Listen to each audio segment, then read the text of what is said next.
Então, como é que a gente transforma times que estão aí desmotivados, times que são os que a gente tem aí na realidade da fábrica, como é que a gente transforma esse time em alta performance? Em primeiro lugar, nós, enquanto líderes, precisamos ser confiantes. Ou seja, a gente tem que saber o que fazer, como tomar decisão, para a gente conseguir confiar na equipe. Porque essa relação de desconfiança de ambos os lados não vai levar você a ter uma alta performance. Por quê? Existe muito problema na tomada de decisão. Então, time de alta performance tem boa capacidade de tomada de decisão. Então, se você, enquanto líder, e aí, por consequência, os seus funcionários têm dificuldade nas tomadas de decisão, dificuldade nas situações do dia a dia, fica cada vez mais difícil ter essa equipe de alta performance. E aí as pessoas vão ficando desmotivadas mesmo. Nunca bate a meta, tudo que faz está errado. Então, o primeiro passo é ter uma liderança bem definida e que seja confiante naquilo que faz. Por isso que eu tô aqui falando sobre gestão confiante e segura. Como que você faz para chegar nessa gestão mais confiante? Porque ela é a base de uma construção de time de alta performance, ela é a base da sua promoção, ela é a base de uma grande parte das soluções que a gente quer e deseja no dia a dia da fábrica. E aí, o que a gente precisa para poder chegar nessa liderança mais confiante? Eu falo, gente, que conhecimento prático gera segurança. Então não adianta ter vários livros, ter lido vários livros, feito graduação, pós-graduação, se eu não sei, na prática, resolver aquilo que precisa ser resolvido. Então o conhecimento prático, ele gera segurança. Então se eu sei como resolver, como decidir, como me comportar, como me posicionar naquelas situações, eu vou gerando confiança, segurança na equipe. Então esse é o primeiro ponto.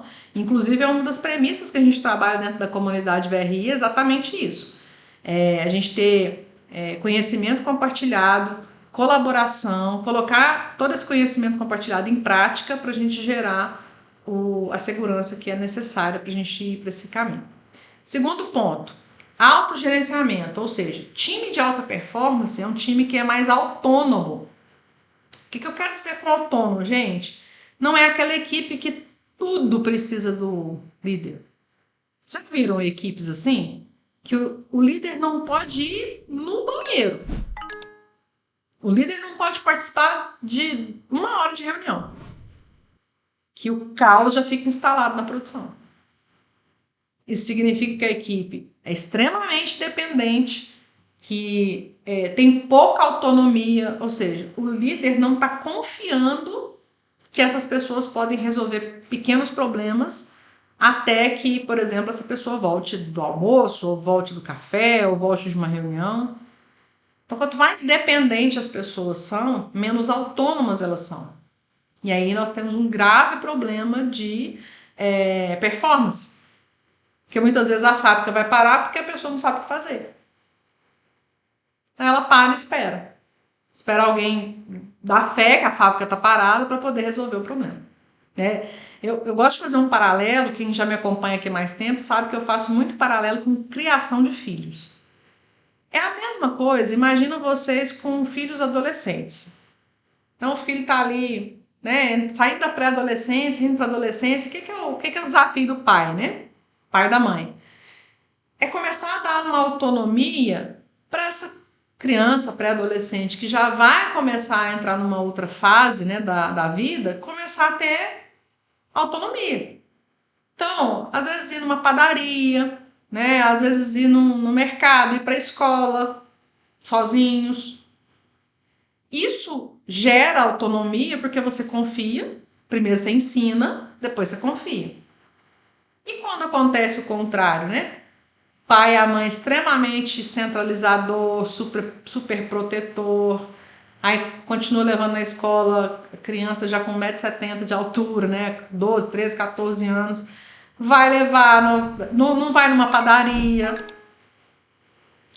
E aí o que a gente vai criando? Nós vamos criando pessoas extremamente dependentes, e que são inseguras, que vão ter dificuldade de tomar decisão. E que vão parar e vão travar. E muito provavelmente vão ter problemas de resultado no futuro. Eu trago essa relação de criação de filho porque é mais próxima de todo mundo, quem não tem pelo menos é filho, né? Então, na indústria, uma equipe que sabe o que tem que fazer, minimamente nos pequenos problemas do dia a dia, quando executar cada uma dessas tarefas, ele tem uma certa autonomia e ele consegue ter uma performance melhor. Então, esse é um outro ponto muito importante para quem quer desenvolver time de alta performance. Como é que isso vai afetar a motivação? As pessoas, nós gostamos de nos sentir úteis, gente. Quem aqui que não gosta de se sentir útil, importante, autônomo, independente? Isso reflete na moral da equipe, né? Um terceiro ponto, comunicação de qualidade. Gente, quanto problema a gente não tem em relação à comunicação clara e direta, né? Quanta! E aí tem os dois extremos, né? Nós temos muita dificuldade no dia a dia da fábrica de informações claras, objetivas, diretas. Nós temos um desvio em relação ao como o fluxo de informação acontece, que é um outro ponto, que inclusive a gente trata muito na mentoria. Como é que você define os fluxos de informação para nenhuma informação parar no meio do caminho? Só que eu tenho que tomar cuidado enquanto gestor para não provocar um sincericídio.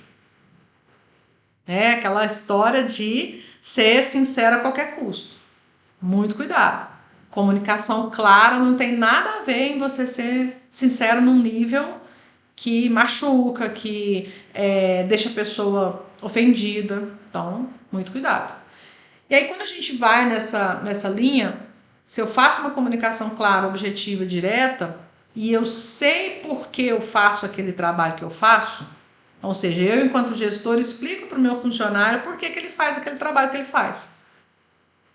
Aí eu tenho muito mais colaboração, que é o outro ponto. Eu consigo muito mais colaboração do time, porque as pessoas sabem qual é o seu papel no todo. É aquela história assim, né? O coração não é mais nem menos importante do que o cérebro. Eles compõem, eles formam um corpo que tem a sua alta performance.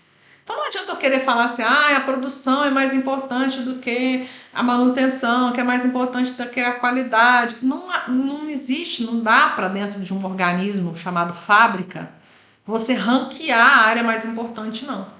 Porque o time de vendas é mais importante.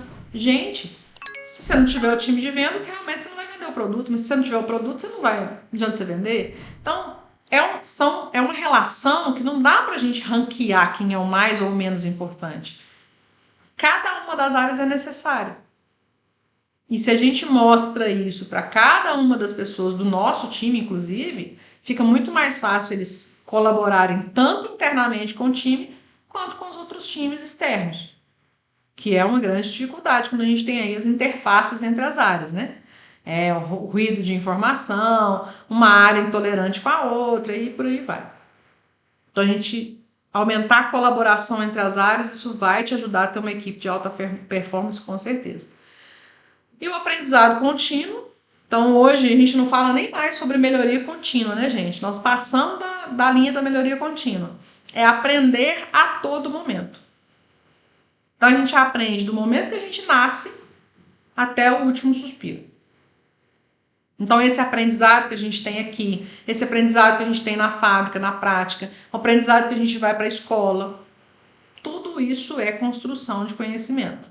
E isso é que vai mudar uma chavinha para as pessoas entender que ela não é a hora que ela está sentada lá no banco da escola que ela está tendo aprendizado, não. É na hora que eu estou treinando, é na hora que está fazendo uma reunião, é na hora que a gente está dando um feedback, tudo é aprendizado. Então, trazer essa clareza para o time vai ajudar demais na melhoria de performance e inclusive na motivação, tá? Porque você mostra para a pessoa o tanto que ela está aprendendo no processo ali de desenvolvimento dela dentro da fábrica. E um outro item que não pode faltar, né, que a gente usa, se não todo dia, pelo menos com uma frequência muito constante, muito boa, é o feedback. Mas aí, gente, não é um feedback bronca, né? Vamos ter cuidado. O feedback não é bronca, não é crítica. O feedback ele é uma ferramenta que vai te ajudar a ser útil para o seu funcionário. Ou seja, Você está aqui nesse ponto A, mas para você ter uma performance melhor, venha para vir para o ponto B, nós vamos ter algumas ações propostas para você chegar lá. Isso sim é um feedback útil para a pessoa e útil para a empresa. Útil para nós enquanto gestores, né? Você vai desenvolver a pessoa a partir de uma ferramenta que é simples de aplicar, porém tem o jeito certo para você não queimar a sua forma de fazer e as pessoas ficarem com aquela sensação assim. A Michelle me chamou para conversar, a Tati me chamou para conversar, a Mary me chamou para começar a conversar, a Aline me chamou para conversar, mas já sei que é bronca. Né? Então a gente, quando não faz do jeito certo, já fica rotulado que toda vez que você chama para conversar é para dar uma bronca. Né? E não é isso, pelo menos não seria a intenção, mas no final das contas é o que acaba acontecendo.